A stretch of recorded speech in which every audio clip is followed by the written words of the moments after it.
Hey guys, welcome back to my YouTube channel. So guys, ಕೃಷಿ ಅಧಿಕಾರಿ ಹಾಗೂ ಸಹಾಯಕ ಕೃಷಿ ಅಧಿಕಾರಿ ಹುದ್ದೆಗಳ ಅರ್ಜಿಯನ್ನು ತಿದ್ದುಪಡಿ ಮಾಡಲಿಕ್ಕೆ ಅವಕಾಶ ಇದೆಯಾ? ಸೊ ಹೇಗೆ ಅರ್ಜಿಯನ್ನು ತಿದ್ದುಪಡಿ ಮಾಡ್ಬೋದು, ಕರೆಕ್ಷನ್ ವಿಂಡೋ ಯಾವಾಗ ಓಪನ್ ಆಗುತ್ತೆ ಅಂತ ಬಿಟ್ಟು ತುಂಬ ಅಭ್ಯರ್ಥಿಗಳು ಕಮೆಂಟಲ್ಲಿ ಕೇಳ್ತಾ ಇದ್ರು. ಸೊ ನೋಡಿ ಫ್ರೆಂಡ್ಸ್, ಅರ್ಜಿ ತಿದ್ದುಪಡಿಗೆ ಅವಕಾಶ ಕೊಡ್ತಾರಾ ಇಲ್ಲ ಅನ್ನೋದ್ರ ಬಗ್ಗೆ ಡೀಟೇಲ್ ಆಗಿ ಈ ಒಂದು ವಿಡಿಯೋದಲ್ಲಿ ತಿಳಿಸ್ಕೊಡ್ತಿದ್ದೀನಿ. ಹಾಗೆ ಕೆಇಎಯಿಂದ ಏನಾದರೂ ಇದ್ರ ಬಗ್ಗೆ ಅಪ್ಡೇಟ್ ಬಿಟ್ಟಿದ್ದಾರಾ? ಬಿಕಾಸ್ ರೀಸೆಂಟ್ ಆಗಿ ಒಂದು ಪರಿಷ್ಕೃತ ಅಧಿಸೂಚನೆಯನ್ನ ಬಿಟ್ಟಿದ್ದಾರೆ. ಅದರಲ್ಲಿ ಡೇಟ್ ಕೂಡ ಚೇಂಜ್ ಮಾಡಿದ್ದಾರೆ. ಅದರಲ್ಲಿ ಅರ್ಜಿ ಪ್ರಾರಂಭಿಕ ದಿನಾಂಕ ಮತ್ತೆ ಕೊನೆ ದಿನಾಂಕ ಕೂಡ ಚೇಂಜ್ ಮಾಡಿದ್ದಾರೆ. So as per the revised ಏನು ನೋಟಿಫಿಕೇಶನ್ ಇದೆ ಅದರಂತೆ ಇನ್ನೂ ಅರ್ಜಿ ಸಲ್ಲಿಸಲು ಸಮಯ ಇದೆ. ಓಕೆ, ಹಾಗಾಗಿ ಅಭ್ಯರ್ಥಿಗಳು ಇನ್ನು ಅರ್ಜಿಯನ್ನ ಸಲ್ಲಿಸ್ತಾ ಇದ್ದಾರೆ. ಸೊ ಸದ್ಯಕ್ಕೆ ಈಗ ತುಂಬಾ ಕಮೆಂಟ್ಗಳು ಏನ್ ಬರ್ತಿದಾವ ಅಂತಂದ್ರೆ, ಅರ್ಜಿಯನ್ನ ಹೇಗೆ ಎಡಿಟ್ ಮಾಡ್ಬೋದು, ಸೊ ಹೇಗೆ ತಿದ್ದುಪಡಿ ಮಾಡ್ಬೋದು. ಬಿಕಾಸ್ ತುಂಬಾ ಅಭ್ಯರ್ಥಿಗಳು ರಾಂಗ್ ಆಗಿ ಇನ್ಫಾರ್ಮೇಶನ್ ನ ಫಿಲ್ ಮಾಡಿದ್ದಾರೆ. ಸೊ ಇದು ಬೈ ಮಿಸ್ಟೇಕ್ ಮಾಡಿದಾರಾ ಅಥವಾ ಇಂಟೆನ್ಷನಲಿ ಮಾಡಿದಾರಾ ಗೊತ್ತಾಗ್ತಿಲ್ಲ. ಬಿಕಾಸ್ ಕೆಇಎ ಅವರ ನೋಟಿಫಿಕೇಶನ್ ಏನು ಬಿಡುಗಡೆ ಮಾಡಿದ್ದಾರೆ ಅಧಿಸೂಚನೆಯಲ್ಲಿ ಕ್ಲಿಯರ್ ಆಗಿ ಹೇಳಿದ್ದಾರೆ. ಸೊ ನೋಡಿ, ಅರ್ಜಿ ಸಲ್ಲಿಸುವಾಗ ಕೇರ್ಫುಲ್ ಆಗಿ ಫಿಲಪ್ ಮಾಡಿ. ಸೊ ಒಂದ್ಸಲ ಅರ್ಜಿಯನ್ನ ಫಿಲಪ್ ಮಾಡಿದ್ಮೇಲೆ ಮತ್ತೆ ಏನೋ ತಿದ್ದುಪಡಿ ಮಾಡಲಿಕ್ಕೆ ಅವಕಾಶ ಇರೋದಿಲ್ಲ ಅಂತ ಹೇಳ್ಬಿಟ್ಟು ಕೂಡ ಏನೋ ನೋಟಿಫಿಕೇಶನ್ ಅಲ್ಲೂ ಕೂಡ ಹೇಳಿದ್ದಾರೆ. ಸೊ ಈಗ ತುಂಬಾ ಅಭ್ಯರ್ಥಿಗಳು ಮತ್ತೆ ಕರೆಕ್ಷನ್ ವಿಂಡೋ ಏನಾದರೂ ಓಪನ್ ಆಗುತ್ತಾ ಅಂತ ಹೇಳ್ಬಿಟ್ಟು ಕಮೆಂಟ್ ಅಲ್ಲಿ ಕೇಳ್ತಿದ್ದಾರೆ. ಅದರಂತೆ ಕೆಇಎ ಪ್ರಕಾರ ಸೊ ಏನೊಂದು ಅಫಿಷಿಯಲ್ ನೋಟಿಫಿಕೇಶನ್ ಇದೆ ಅದರಂತೆ ಸೊ ಮತ್ತೆ ಏನೋ ಕರೆಕ್ಷನ್ ವಿಂಡೋಗೆ ಏನಾದರೂ ಅದರ ರಿಲೇಟೆಡ್ ಏನಾದರೂ ಒಂದು ಅಪ್ಡೇಟ್ ಬಿಟ್ಟಿದ್ದಾರಾ, ಸೊ ಸದ್ಯಕ್ಕೆ ಆಲ್ಟರ್ನೇಟ್ ಆಪ್ಷನ್ ಏನಾದರೂ ಇದೆಯಾ, ಪ್ರತಿಯೊಂದನ್ನ ಈ ಒಂದು ವಿಡಿಯೋದಲ್ಲಿ ಡೀಟೇಲ್ ಆಗಿ ತಿಳಿದುಕೊಳ್ಳೋಣ. ಹಾಗೆ ಅದ್ರ ಜೊತೆಗೆ ಏನು ಕಡ್ಡಾಯ ಕನ್ನಡ ಪರೀಕ್ಷೆ ಬಗ್ಗೆ ತುಂಬಾ ಜನ ಅಭ್ಯರ್ಥಿಗಳ ಗೊಂದಲದಲ್ಲಿದ್ದಾರೆ. ಸೊ ಏನಂತಂದ್ರೆ, ನಾನು ಫಸ್ಟ್ ಲ್ಯಾಂಗ್ವೇಜ್ ಓದಿದ್ದೀನಿ, ಸೆಕೆಂಡ್ ಲ್ಯಾಂಗ್ವೇಜ್ ಓದಿದ್ದೀನಿ, ಮತ್ತೆ ಕನ್ನಡ ಎಕ್ಸಾಮ್ ಬರೀಬೇಕಾ, ಯಾವ ಆಪ್ಷನ್ ಸೆಲೆಕ್ಟ್ ಮಾಡ್ಕೋಬೇಕು ಅದು ಕೂಡ ಈ ಒಂದು ವಿಡಿಯೋದಲ್ಲಿ ಕ್ಲಿಯರ್ ಮಾಡ್ತೀನಿ. ಅದರಂತೆ ಪರೀಕ್ಷಾ ವೇಳಾಪಟ್ಟಿ, ಸೊ ಏನು ಎಕ್ಸಾಮ್ ಡೇಟ್ಸ್ ಇದು ಕೂಡ ಈ ಒಂದು ವಿಡಿಯೋದಲ್ಲಿ ಡಿಸ್ಕಸ್ ಮಾಡೋಣ. ಬಿಫೋರ್ ದಟ್, ಯಾರೆಲ್ಲ ಇನ್ನೂ ಚಾನಲ್ನ ಸಬ್ಸ್ಕ್ರೈಬ್ ಮಾಡಿಲ್ಲ ದಯವಿಟ್ಟು ಚಾನಲ್ನ ಫಸ್ಟ್ ಸಬ್ಸ್ಕ್ರೈಬ್ ಮಾಡ್ಕೊಳ್ಳಿ, ಲೈಕ್ ಮಾಡಿ, ಶೇರ್ ಮಾಡಿ, ಹಾಗೆ ಬೆಲ್ ಐಕನ್ ಕೂಡ ಪ್ರೆಸ್ ಮಾಡ್ಕೊಳ್ಳಿ. ಸೊ ಇದರಿಂದ ಲೇಟೆಸ್ಟ್ ಅಪ್ಡೇಟ್ಸ್ಗಳು ಏನೇ ಇದ್ರು ಕೃಷಿ ಅಧಿಕಾರಿ ರಿಲೇಟೆಡ್ ಅದು ನಿಮಗೆ ಬೇಗ ರೀಚ್ ಆಗುತ್ತೆ. Only if you press the bell icon, so immediate ಆಗಿ ಅದರ ನೋಟಿಫಿಕೇಶನ್ ನಿಮಗೆ ಸಿಗುತ್ತೆ. ಹಾಗೆ ನಮ್ಮ ಅಫಿಷಿಯಲ್ ಟೆಲಿಗ್ರಾಮ್ ಚಾನಲ್ ಕೂಡ ಇದೆ, ಅದು ಕೂಡ ನೀವು ಜಾಯ್ನ್ ಆಗ್ಬೋದು. ಲಿಂಕ್ ಅನ್ನು ಡಿಸ್ಕ್ರಿಪ್ಷನ್ ಅಲ್ಲಿ ಇರ್ತೇನೆ, ಜಸ್ಟ್ ಕ್ಲಿಕ್ ಮಾಡುವ ಮೂಲಕ ಡೈರೆಕ್ಟ್ ಆಗಿ ಜಾಯ್ನ್ ಆಗಿ. ಓಕೆ, ಸೊ ಹಾಗಾದ್ರೆ ಬನ್ನಿ ಫ್ರೆಂಡ್ಸ್, ವಿಡಿಯೋನ ಸ್ಟಾರ್ಟ್ ಮಾಡೋಣ. ಸೊ ನೋಡಿ ಫ್ರೆಂಡ್ಸ್, ಫಸ್ಟ್ ನಾನು ನಿಮಗೆ ಏನೋ ಒಂದು ಪರಿಷ್ಕೃತ ಅಧಿಸೂಚನೆ ಇದೆ ಅದನ್ನ ತಿಳಿಸ್ಕೊಡ್ತಾ ಇದ್ದೀನಿ. ಸೊ ಪರಿಷ್ಕೃತ ಅಧಿಸೂಚನೆಯಲ್ಲಿ ಅರ್ಜಿ ಸಲ್ಲಿಸುವ ವಿಧಾನ ಹೇಗೆ, ಮತ್ತೆ ಅದರಂತೆ ಅರ್ಜಿ ತಿದ್ದುಪಡಿಗೆ ಅವಕಾಶ ಇದೆಯಾ ಇಲ್ವಾ ಅದ್ರ ಬಗ್ಗೆ ಕೂಡ ನಿಮಗೆ ತಿಳಿಸ್ಕೊಡ್ತಿದ್ದೀನಿ.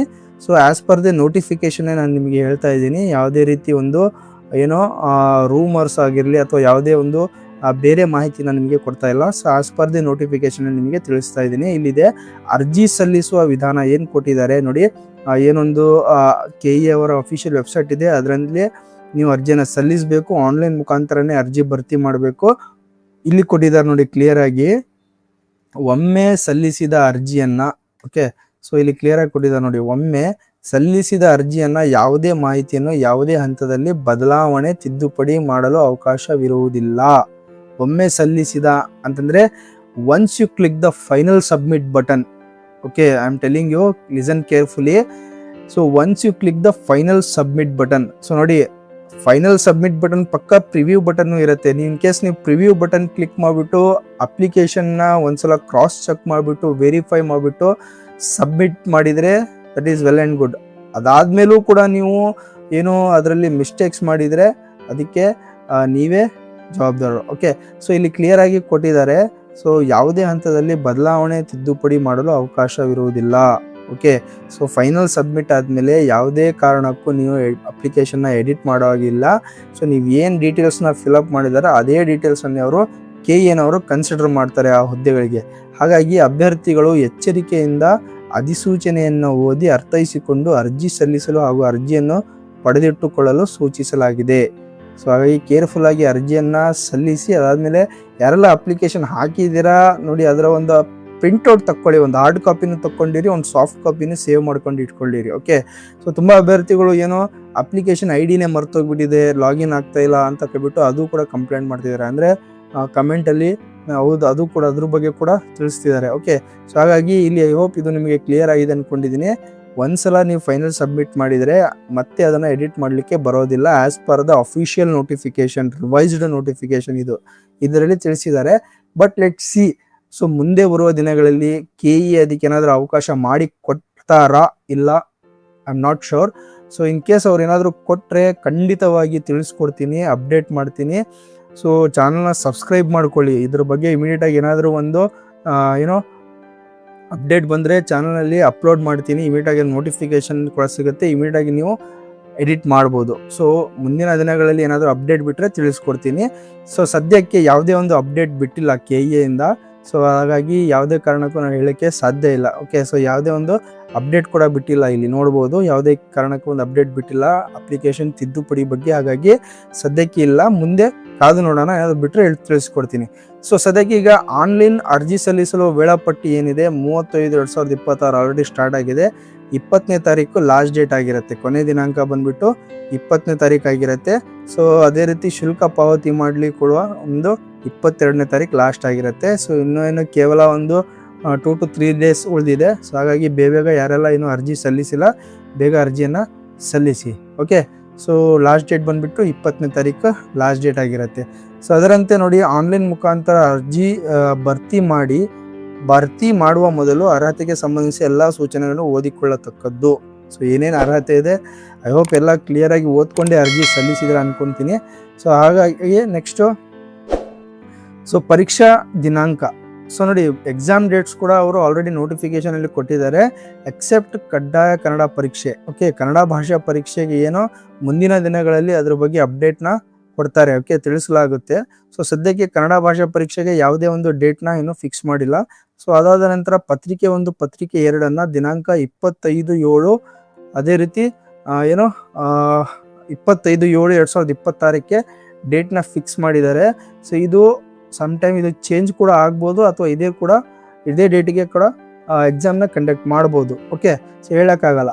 ಓಕೆ, ಸೊ ನೆಕ್ಸ್ಟು ಬೆಳಿಗ್ಗೆ 10:30ರಿಂದ 12:30 morning session, then afternoon session. 2 ಸೆಷನಲ್ಲಿ 2 ಪೇಪರ್ಸ್ ಇರ್ತವೆ. ಪೇಪರ್ 1 ಆ್ಯಂಡ್ ಪೇಪರ್ 2 ಎರಡೂ ಕೂಡ ಕಂಪ್ಲೀಟ್ ಮಾಡ್ತಾರೆ. ಓಕೆ, ಸೊ ಐ ಹೋಪ್ ಇದು ಕೂಡ ನಿಮಗೆ ಕ್ಲಿಯರ್ ಆಗಿದೆ ಅನ್ಕೊತೀನಿ.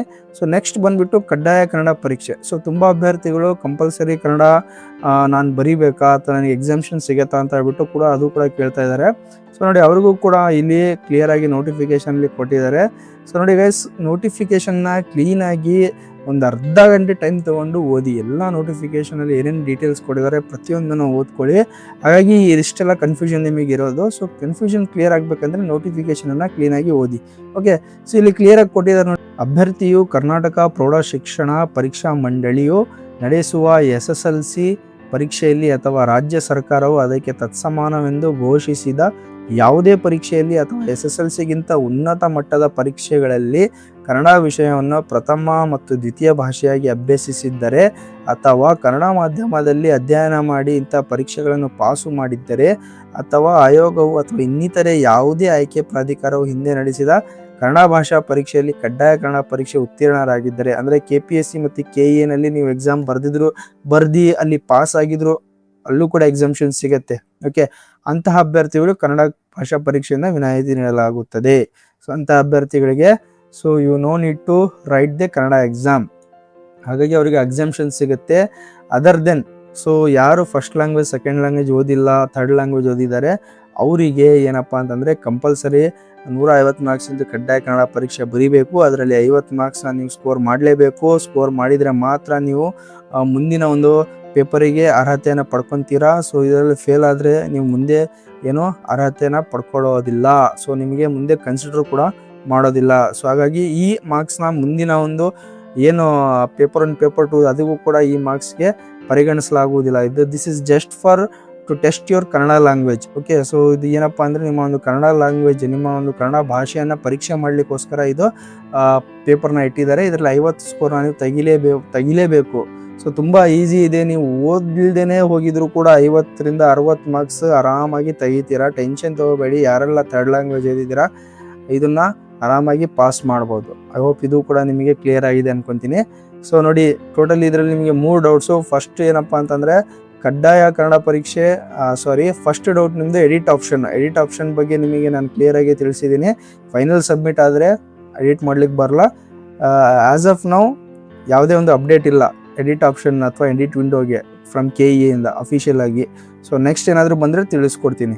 ಓಕೆ, ಸೊ ಅದೇ ರೀತಿ ವೇಳಾಪಟ್ಟಿ ಕೂಡ ಕೊಟ್ಟಿದ್ದಾರೆ. ಆನ್ಲೈನ್ ಅರ್ಜಿ ಪ್ರಾರಂಭಿಕ ದಿನಾಂಕ, ಫಸ್ಟ್ ಡೇಟ್, ಲಾಸ್ಟ್ ಡೇಟು, ಅದೇ ರೀತಿ ವೇಳಾಪಟ್ಟಿ 25/7ಕ್ಕೆ ಪೇಪರ್ 1 ಪೇಪರ್ 2 ಇರುತ್ತೆ. ಕಡ್ಡಾಯ ಕನ್ನಡಕ್ಕೆ ಇನ್ನೂ ಡೇಟ್ ಬಿಟ್ಟಿಲ್ಲ.